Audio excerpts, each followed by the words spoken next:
예, 오늘 말씀의 제목은 귀를 기울여 내 목소리를 들으라입니다. 귀를 기울여 내 목소리를 들으라. 하나님께서 이사야에게 환상을 보여주시며 계속해서 남유다에게 하신 말씀은 그들의 멸망을 담은 경고였어요. 그런데 그 경고의 궁극적인 목적은 그들의 멸망이 아니라 그 말을 듣고 그들이 가던 길을 돌이켜 하나님께로 돌아오는 것이었어요.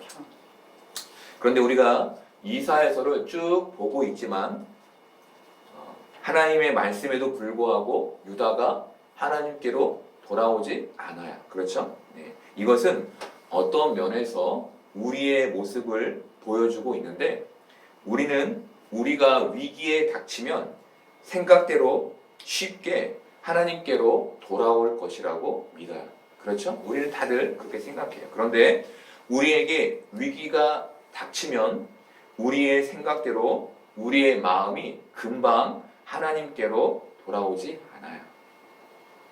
신앙의 초창기에는 금방 하나님께로 돌아오지만 신앙의 경륜이 쌓이며 시간이 지나며 위기를 맞아도 우리의 마음이 쉽게 하나님께로 돌아서지 않게 되는 거예요. 그 고난과 고통이 자신을 어떻게 할 줄 알았는데 주의를 지키지 않으면 벌을 받게 되고, 그러면 우리가 우리의 삶에 어떤 문제가 생길 거라고 생각했는데 그것이 해를 주지 않는다는 것을 점점 경험하며 체득하며 그것에 익숙해져서 굳이 하나님을 붙잡지 않아도 살게 되는 그런 삶을 우리가 살게 되는 거예요.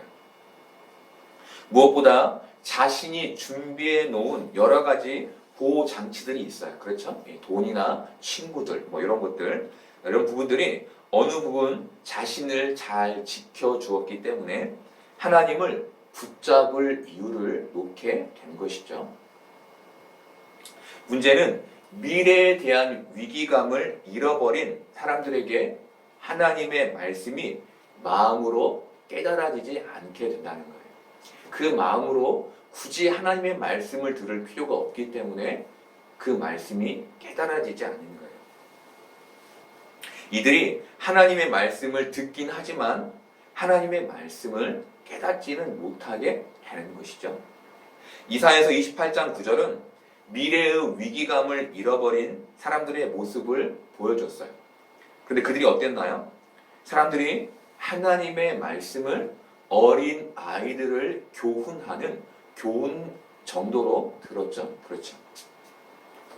그렇게 하나님의 말씀을 들었지만 깨닫지는 못한 거예요. 여러분, 하나님의 말씀을 듣는다라고 하면 우리가 두 가지를 생각해야 해요. 첫 번째는 하나님의 계시가 성경 말씀으로 종결되었다라고 보는 학자들의 견해이고, 두 번째는 여전히 하나님의 말씀이 사람들에게 계시되고 있다라고 보는 학자들의 견해예요. 여러분, 저는 구원의 계시는 성경 말씀으로 종결됐다고 봐요. 우리가 구원받을 수 있는 구원의 계시는 이 성경 하나로 종결됐다고 봐요. 그런데 개인의 고통 속에서 하나님이 주시는 위로의 말과 마음은 여전히 성령님에 의해 우리에게 있다고 믿어요. 물론 두 번째 경우에 말과 마음은 성서라고 하지 않아요. 그렇죠? 개인에게 부어지는 그 하나님의 말씀을 우리가 성서라고 하진 않아요. 그리고 두 번째 경우에 우리는 내 생각을 하나님의 뜻인 것처럼 오해하지 않도록 주의해야 해요. 여러분, 여기에서 중요한 것이 무엇입니까? 하나님께서 우리의 인생을 두 가지의 방법으로 인도해 가시고 계시다는 거예요. 그런데 우리가 그 인도 속에서 살아계신 하나님의 말씀과 마음을 생동감 있게 믿으며 깨닫고 있느냐가 중요한 거예요. 하나님이 우리에게 늘 말씀하시고 또 하나님의 마음을 우리에게 주시는데 그 마음과 말씀이 우리에게 정말 생동감 있는 살아계신 하나님의 말씀으로 깨달아지느냐, 이게 중요한 것이죠. 기독교 안에는 많은 치유의 기적들이 있어 왔어요. 그런데 요즘 기독교 안에서는 예전처럼 치유의 기적들을 보기 쉽지 않아요.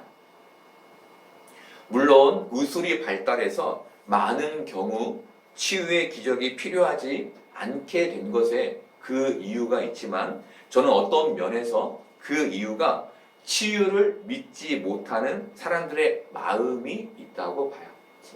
여러분, 저는 치유의 기적을 신봉하는 사람이 아니에요. 그런 기적이 하나님에 의해 일어날 수도 있고 그렇지 않을 수도 있다고 믿어요. 제가 말하는 말의 의미는 과학이 발달하고 지식의 수준이 높아지고 굉장히 이성적인 사고를 하게 되며 현실에서 하나님의 말씀과 뜻과 그 마음을 순수히 무겁게 받아들이지 못하게 된 데에 그 이유가 있다고 봐요.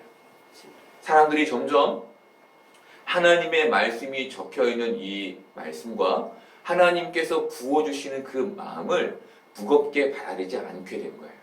자신의 생각으로 그런 말씀과 마음들을 재단하는 것이죠. 오래전에 중등부를 사역할 때 한 아이가 머리가 아프다며 저를 찾아왔는데, 그 아이는 자기 친구 얘기를 제게 먼저 해줬어요. 그 얘기는 자기 친구가 머리가 아파서 자기 교회 전도사님께 기도를 받고 나았다는 얘기였어요. 그 얘기를 한 후 그 아이는 제 손을 자기 머리에 얹고 머리가 아픈데 그것을 위해서 기도해 달라고 부탁했어요. 이때 제가 어떻겠어요? 굉장히 당황했어요. 한 번도 해본 적이 없는 일이었고, 손을 대고 기도하는 일은 특별한 은사를 가진 사람들만 하는 일이라고 생각했기 때문이었어요. 게다가 저는 머리가 아프면 약을 먹고 쉬어야 한다고 믿는 사람이기 때문에 이 일이 굉장히 낯설었어요. 여러분, 제가 아이의 머리에 손을 대고 기도했는데 아이의 두통이 나았을까요? 낫지 않았을까요? 우리의 관심은 여기에 있죠. 저 목사가, 저 전도사가 기도했는데 나았나? 낫지 않았나? 여러분, 여기에서 중요한 것은 그것이 아니에요. 머리 아픈 것은 약을 먹고 나을 수 있어요. 여러분, 여기에서 중요한 것은 아이의 생동감 있는 믿음의 순수성과 그에 대비되는 저의 믿음 없음이에요. 여러분, 저는 병의 나음은 하나님의 뜻에 있다고 믿어요. 낫기를 원하는 간절한 마음에 하나님이 강력하게 응답하시는 것, 그 하나님의 뜻을 강력하게 부어주실 때, 그것을 우리가 믿는 믿음을 가질 때 우리의 병이 나을 거라고 믿어요. 문제는 그것을 우리가 현실에서 마음으로 깨달아 받아들이지 못한다는 거예요. 그것을 이성으로 재단하거나 부정하지 않고 믿음으로 탁 받아들여야 하는데 그렇게 하지 못하는 것이죠. 그런데 우리가 여기서 봐야 할 것은 하나님께서 주신 마음과 말씀이 나음이 아닐 수 있다는 거예요. 우리는 다 나음을 위해서 기도하는데 하나님이 우리에게 주시는 응답이 나음이 아닐 수 있다는 거예요. 이게 무슨 말입니까?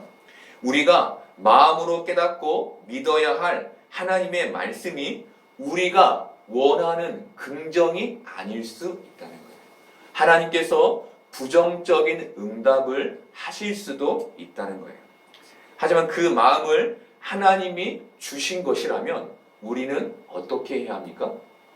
그것을 마음으로 받아들여야 하겠죠? 그렇죠? 여러분, 이사야를 통해 유다에게 말해진 하나님의 말씀 또한 그들이 원하지 않는 부정적인 것이었어요. 그들은 아수르의 침략에 대비해 친애국 정책을 펴며 준비한 모든 것을 아무 의미 없게 하는 말씀을 이사야를 통해 들은 거예요.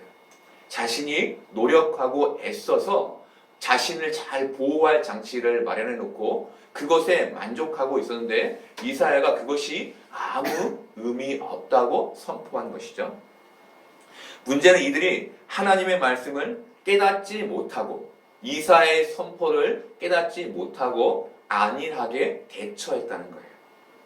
그래서 23절에 현실에서 하나님의 말씀을 깨닫기를 바라는 하나님의 애타는 마음이 담겨 있는 거예요.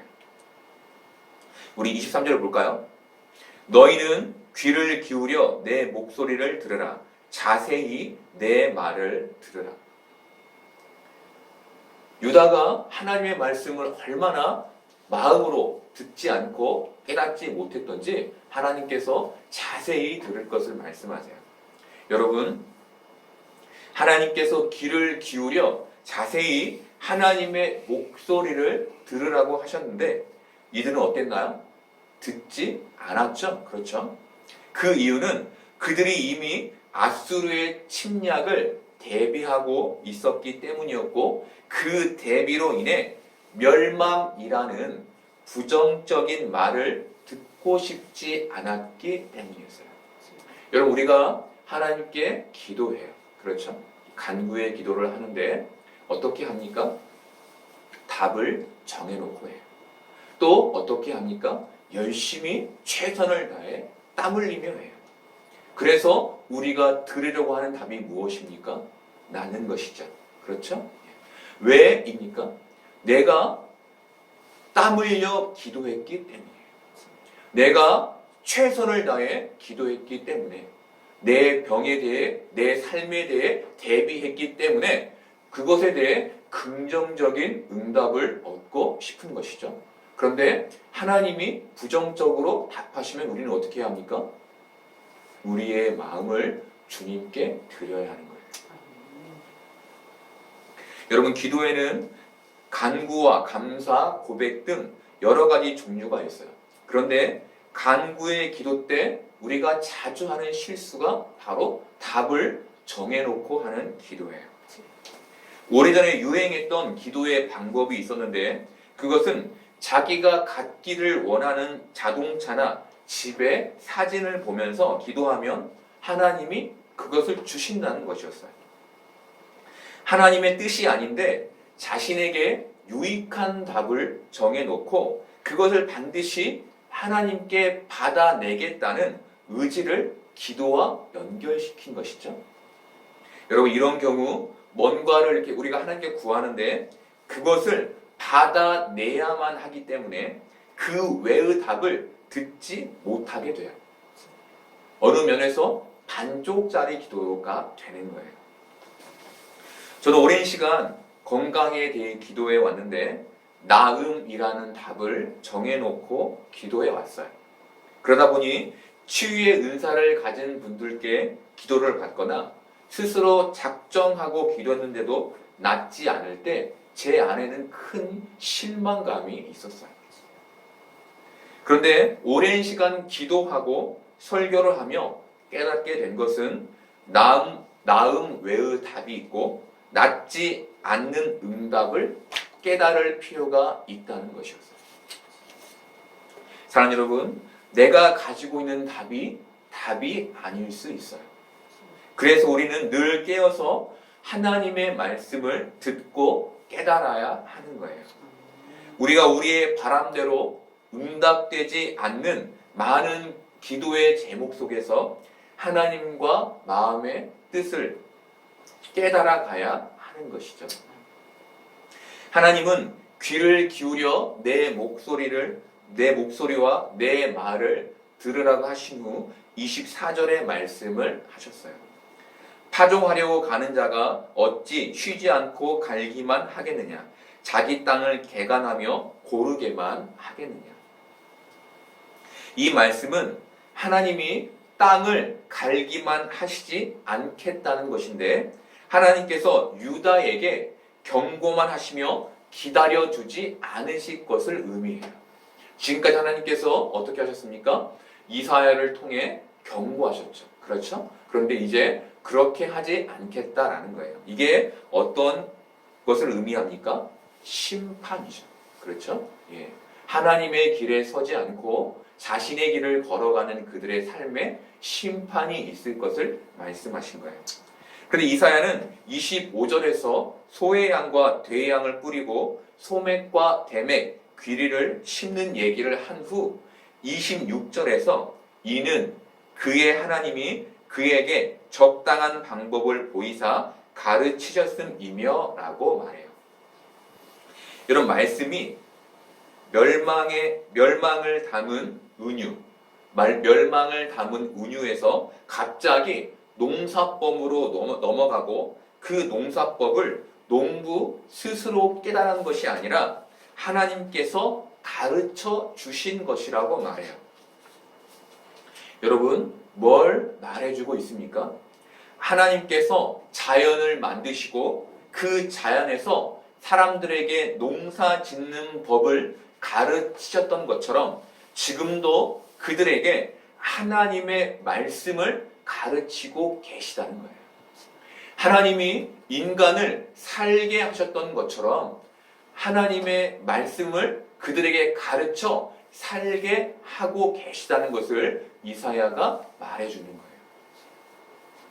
사랑하는 여러분, 하나님이 우리에게 뭘 원하시는 겁니까? 하나님의 말씀을 듣고 깨닫기를 원하시는 거예요. 그 마음을 깊이 알기를 바라시는 거예요. 여러분, 우리가 말씀을 마음으로 탁 깨달을 때 생기는 변화가 있어요. 그것은 말씀을 세상에서 살아내고자 하는 의지가 생긴다는 거예요. 교회에서 들은 설교가 내 귀를 흡족하게 하는 것을 넘어 하나님께 기도하며 하나님께서 주신 마음을 마음에 담아 놓는 것을 넘어 하나님의 말씀과 마음으로 세상을 살아내려고 하는 의지가 생기는 것이 하나님의 말씀과 마음을 생생히 깨달은 사람의 모습인 거예요. 사랑하는 여러분, 우리는 오랜 시간 신앙생활을 해왔어요. 그래서 이 자리에서 예배 드리는 게 익숙해요. 그런데 여러분, 더 중요한 게 무엇입니까? 그 말씀을 생생히 깨닫고 세상에 나가 그 말씀대로 살아내려는 그 의지가 우리 안에 있어야 하고 생겨야 하는 거예요. 저는 한국교회가 윤리와 도덕적인 면에서 약화된 데에 하나님의 말씀과 마음을 깨닫지 못함에 있다고 봐요. 그리고 그 이유를 많은 사람들이 교회에 와서 이렇게 말씀을 듣고 있지만 이 말씀을 마음으로 생생하게 깨닫지 못하기 때문이라고 봐요. 그리고 그 중심에 은혜 없음이 있다고 봐요. 그리고 그 이유를 많은 사람들이 교회에 와서 이렇게 말씀을 듣고 오랜 시간 신앙생활을 했지만 그 새로운 은혜를 누리지 못했기 때문이라고 봐요.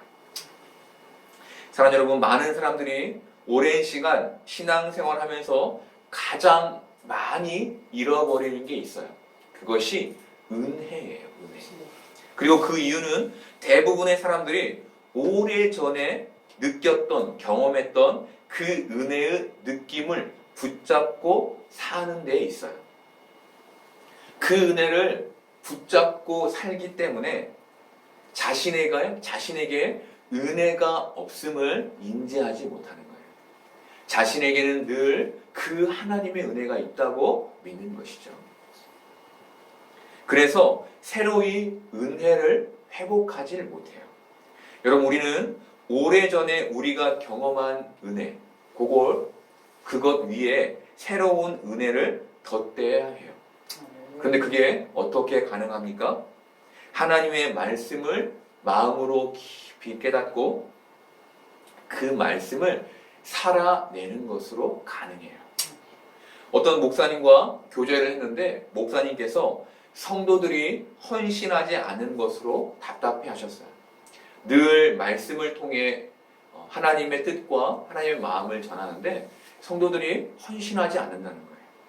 교회에 와서 청소도 하고 전도도 하고 뭔가 하나님의 일들을 적극적으로 해주기를 바라는데 안 한다는 거예요. 여러분, 헌신하지 못하는데 여러 가지 이유가 있겠죠? 그렇죠? 그런데 정말 큰 이유는 그 마음에 헌신의 마음이 생기지 않는 거겠죠. 많은 사람들이 오래전에 경험했던 은혜의 느낌만 붙잡고 사니까 생생한 감동으로 하나님께 헌신하는 그 삶으로 나아가지 못하는 거예요. 여러분, 마가복음에서 예수님이 큰 무리에게 씨 뿌리는 자의 비유를 말씀하신 후 들을 귀 있는 자는 들으라 라고 하셨어요. 그리고 제자들에게 그것이 하나님 나라의 비밀이라고 하신 후 등경 비유와 겨자씨 비유를 이어서 말씀하셨어요. 여기에서 들으라 라는 말은 마음으로 깨닫는 것을 말해요.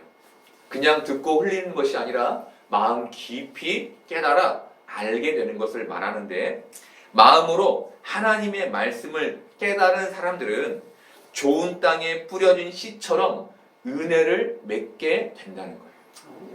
등불을 등경 위에 둔 사람처럼 은혜의 분명함을 경험하게 된다는 거예요. 작은 겨자씨 한 알이 땅에 심겨 큰 가지를 내듯이 그 마음에 은혜를 채우게 된다는 거예요. 여러분, 어떤 얘기입니까? 하나님의 말씀을 깊이 깨달으면 그 마음에 분명하고 확실하고 풍성한 은혜가 채워진다는 말씀을 주님께서 하나님 나라의 비밀이다 라고 말씀하시며 우리에게 해 주신 것이죠. 사랑하는 여러분, 우리가 하나님의 말씀을 마음으로 들을 때 하나님의 은혜가 우리 안에 새롭고 분명하게 채워질 거예요. 여러분, 우리가 믿음을 갖고 신앙생활을 시작하게 된 데 들음이 있었죠? 그렇죠?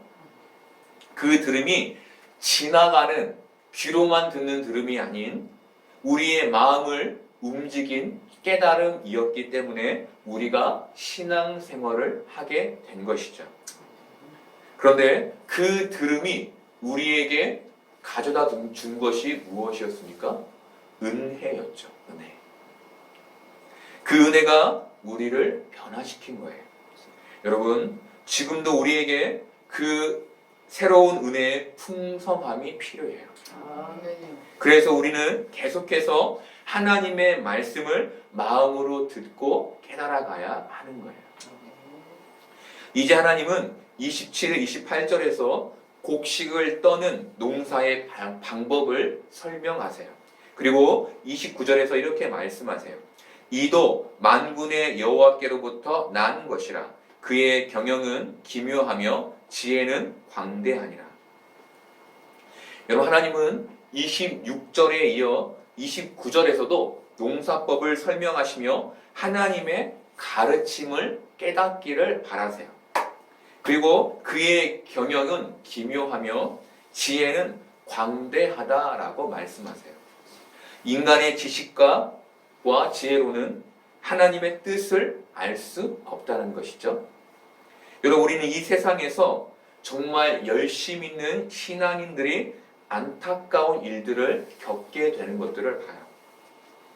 하나님이 살아계시다면 왜 저 착한 사람들, 저렇게 제대로 신앙생활하는 사람들을 저대로 내버려 두시는지, 왜 저렇게 하시는지 도무지 알 수 없는 일들이 일어나는 것들을 봐요.